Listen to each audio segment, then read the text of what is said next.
Olá, bem-vindo a mais uma videoaula. Hoje vamos falar dos mecanismos de denúncia em caso de ameaça à integridade de jornalista. Moçambique faz parte dos países que a segurança do jornalista ainda constitui um grande desafio. E para melhor percebermos como é que funciona ou qual deve ser a postura do jornalista em caso de ameaças, trazemos o Dr. Ernesto Nhenale, ele que vai nos explicar melhor. Como questão de partida, Dr. Nhenale, considera que Moçambique é um país seguro para os jornalistas? Ou melhor, tem um ambiente ou existe um ambiente seguro para os jornalistas? Podíamos dizer que a resposta é mista, não é? Porque o nosso país tem uma abertura constitucional para o exercício das liberdades de imprensa. Temos também leis que regulam o exercício das liberdades de imprensa, mas ao mesmo tempo, mesmo a nível das leis, encontramos limitações. Então existem dispositivos legais dispersos, não é?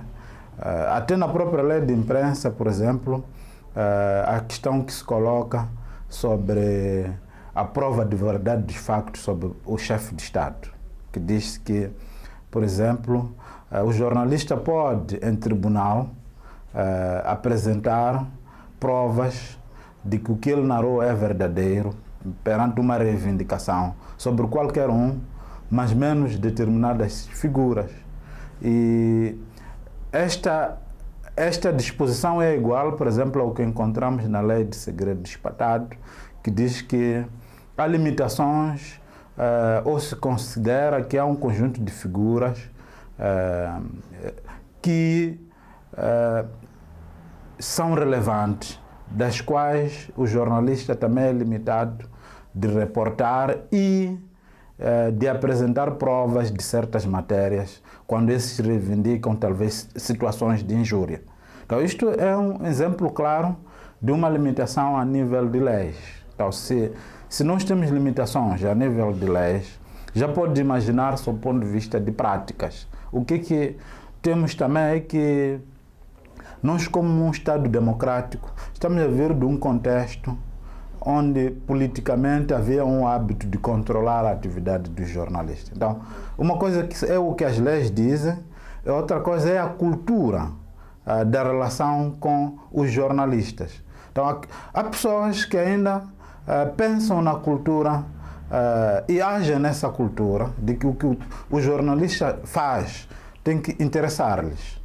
Então, quando o jornalista reporta o que interessa às fontes ou àqueles que estão no poder, tem que ser uma mera coincidência. Mas o jornalista tem que reportar aquilo que interessa aos cidadãos. Então, é um segundo nível de violações. E que por esse entendimento e por facto de essas pessoas deterem um poder político e controlar também as instituições policiais, às vezes da justiça, né? Há este problema no nosso contexto de o poder político, às vezes, tender a querer influenciar também o poder judiciário, apesar de ser independente.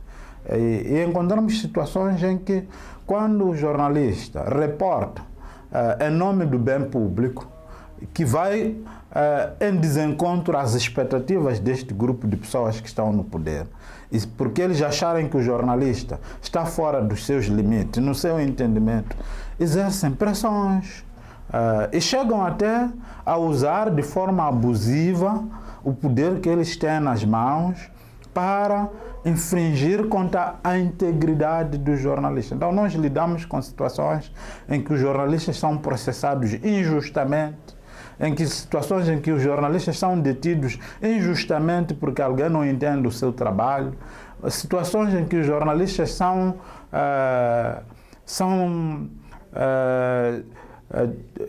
subjugados até à violência física. Tivemos casos de raptos, até nós no nosso país registramos situações de assassinatos contra os jornalistas.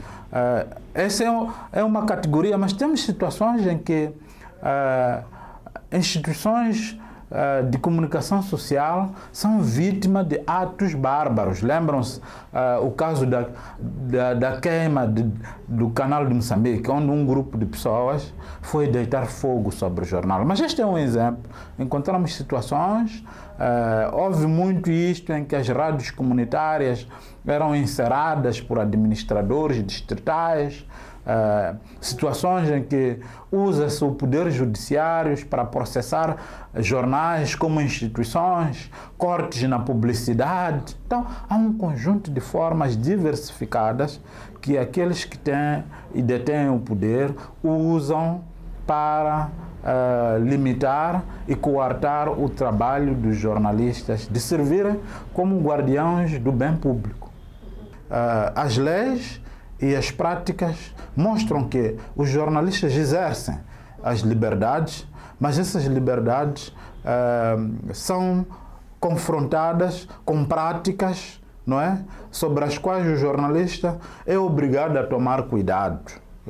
Limitam, colocam o jornalista numa situação em que nem sempre tem certeza de que o que está a investigar sempre sofre pressões. Isso não é bom.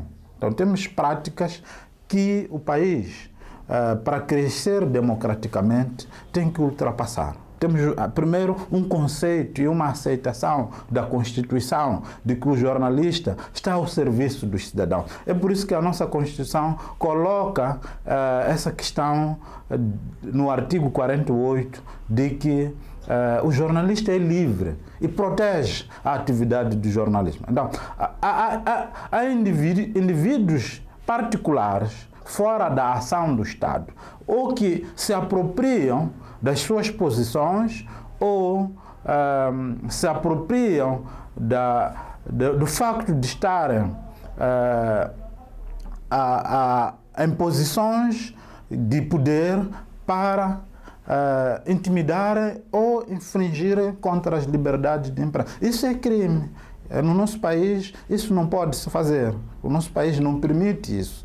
Mas essas pessoas usam o seu poder para andarem a fazer isso. Quando digo pessoas, podem ser pessoas numa posição de poder político, mas pode ser um polícia. Os polícias fazem isso, os militares fazem isso. Usam o poder que o Estado lhes deu de portarem uma arma para ameaçarem os jornalistas. Através das redes sociais e outros órgãos de comunicação, percebe-se que há uma tendência crescente de ataques contra jornalistas.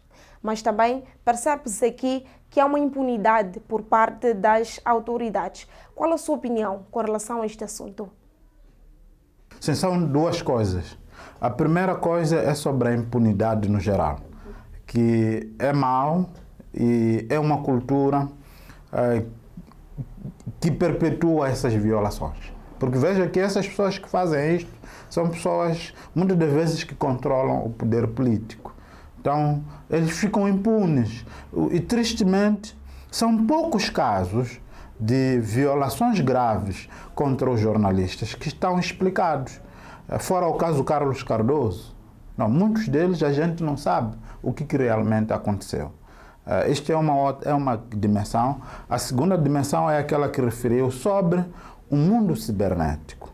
Né? O grande problema do mundo cibernético não é só no jornalismo. Agora o governo está a trabalhar e nós, como mesa, participamos um pouco nisto. E da última informação que temos do PCA do INTIC é que teremos uma lei de segurança cibernética. Esta é uma dimensão. Tem aquilo que chamam também de lei de cibercrimes, as leis de proteção de dados e por aí em diante. Mas, especificamente para os jornalistas, este ano nós fizemos um estudo um pouco mais para os cidadãos, mas mostra um pouco isto, a tendência de que não é só a questão dos crimes de ataques a sistemas. As pessoas encontram-se expostas no mundo cibernético. O assédio contra as mulheres é um espaço onde as pessoas, usando o facto de estarem numa virtualidade, não é?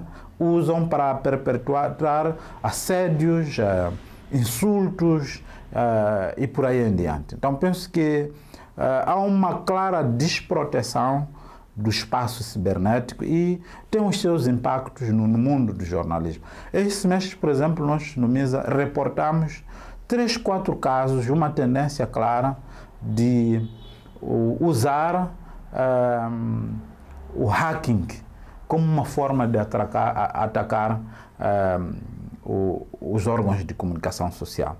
Aquilo que foi feito, deitar fogo, há uma tendência de as pessoas atacarem os sistemas. Não é? E tivemos caso de um jornal que uma noite antes de ele ir ao ar foi atacado.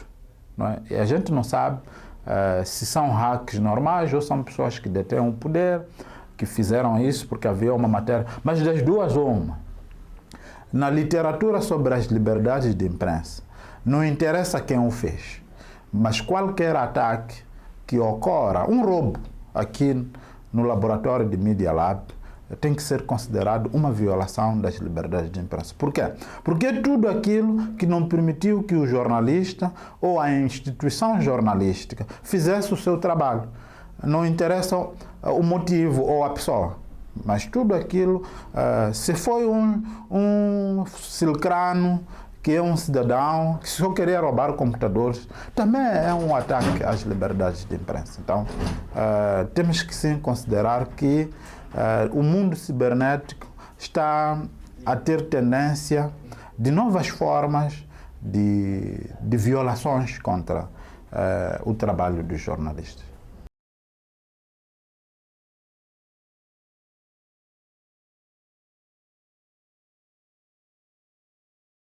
O primeiro, discutimos muito isto, a sua preparação. Eu acho que, primeiro, a concepção de como é que eu lido como pessoa, em primeiro lugar. Não é? Acho que é isto que nós também exigimos um pouco. A compreensão que vocês têm a partir da socialização, aqueles que entram para o jornalismo via socialização profissional, aqueles que aprendem nas redações e aqueles que aprendem nas faculdades. Há uma preparação inteira que lhes é dada sobre a função e os riscos do jornalismo. Então, logo à partida, tendo em conta o tipo de matéria que está a trabalhar com ela, o jornalista tem na sua consciência de que vai sofrer pressão. Então, tem que colocar em primeira mão os seus valores profissionais. Mas há situações em que o jornalista verifica que as ações que estão a ser tomadas sobre si já estão fora dos padrões normais de pressão. A natureza do jornalista tem que saber que um dos problemas da sua profissão, enquanto for um bom jornalista, é que ele vai sofrer pressões.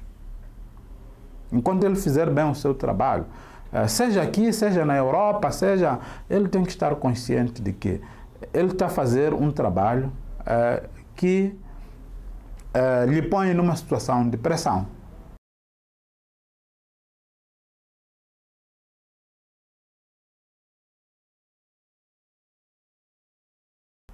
Olha, para nós, neste momento, temos vários mecanismos. Eu estava a dizer o nível de mecanismos que o jornalista tem que tomar em situações de ameaças ou de stress.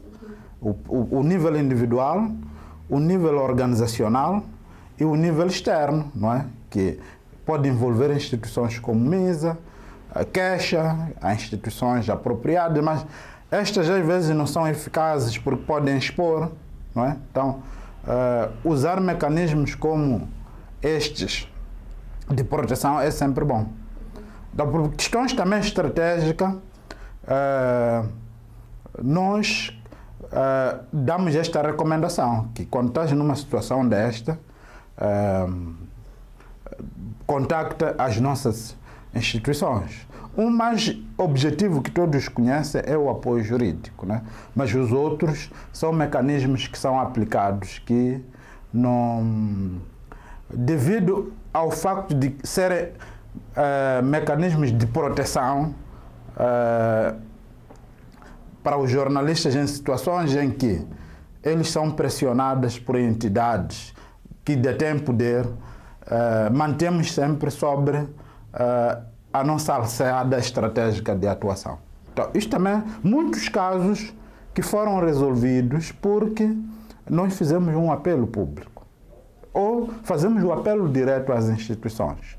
Não é? Então, há várias formas de lidar com cada situação. É claro que não há um medicamento concreto a cada situação, mas há formas padrões, né? Como eu disse, que pode ser que seja algo que a gente faça um apelo público, pode ser apelo direto, pode ser mesmo uma reunião com as partes, pode ser também via judiciária e pode ser também via isolamento. Há situações extremas que é sistêmico, né? Quando é que a ameaça é sistêmica, isto é, não é uma pessoa específica, mas é quase uma perseguição injusta perpetrada por um conjunto de pessoas, não é, que controlam meios de Estado e por aí em diante. Aí a gente pode optar por isolamento. Pela forma como é feita a intervenção em caso de intimidação dos jornalistas, podemos considerar estes mecanismos eficientes ou eficazes? Sim, muitos casos resolvemos. Resolvemos muitos casos. Os únicos casos que nós não conseguimos resolver são aqueles cujo impacto direto infringe sobre a vida do jornalista. Quando ele é raptado, naquele momento não podemos. O desaparecimento do Mbaruco ocorreu justamente naquele momento. Mas tivemos situações em que jornalistas foram detidos injustamente e sem causa, em que ativamos os nossos mecanismos e conseguimos mostrar às pessoas que estavam por detrás deste processo de que estavam erradas.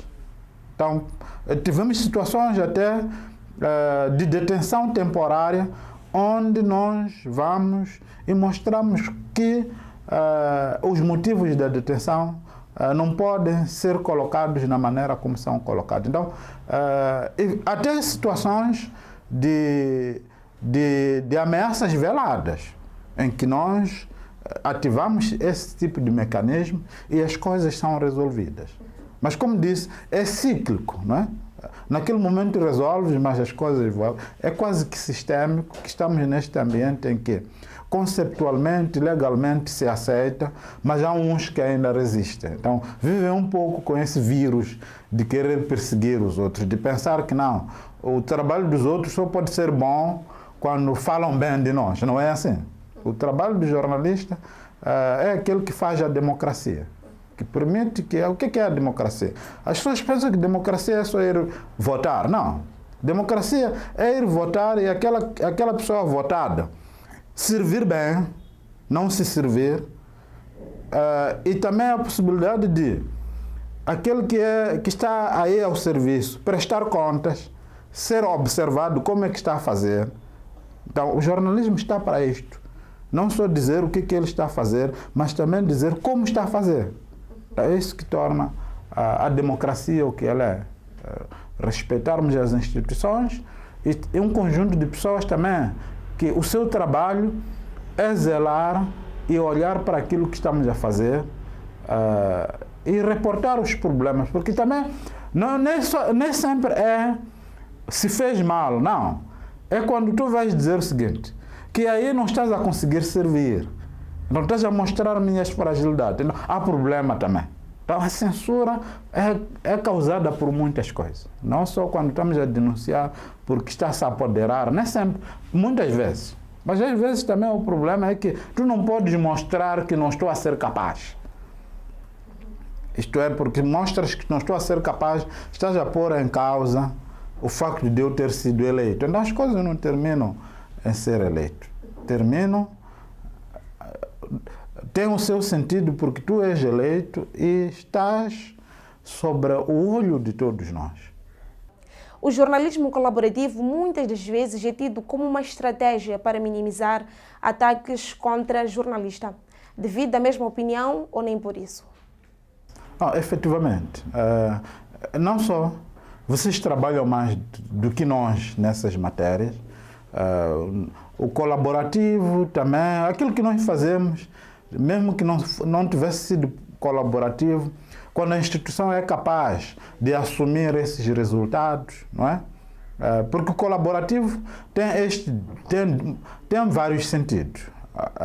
Seja no sentido de fazermos várias pessoas, mas também no sentido da investigação em si, que colocamos as nossas fontes também como atores ativos dentro do processo da recolha de dados, não é? Então, tudo isto constrói, faz com que a história seja pertença não de um único autor, mas de vários autores. Então, diminui o risco e não só.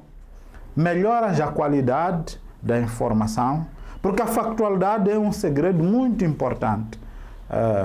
Quanto mais factual, menor é o risco, porque tu tens a capacidade de provar, não é? E às vezes, quanto mais factual, uma história, por exemplo, de denúncia de um caso de corrupção, é fonte da investigação judiciária.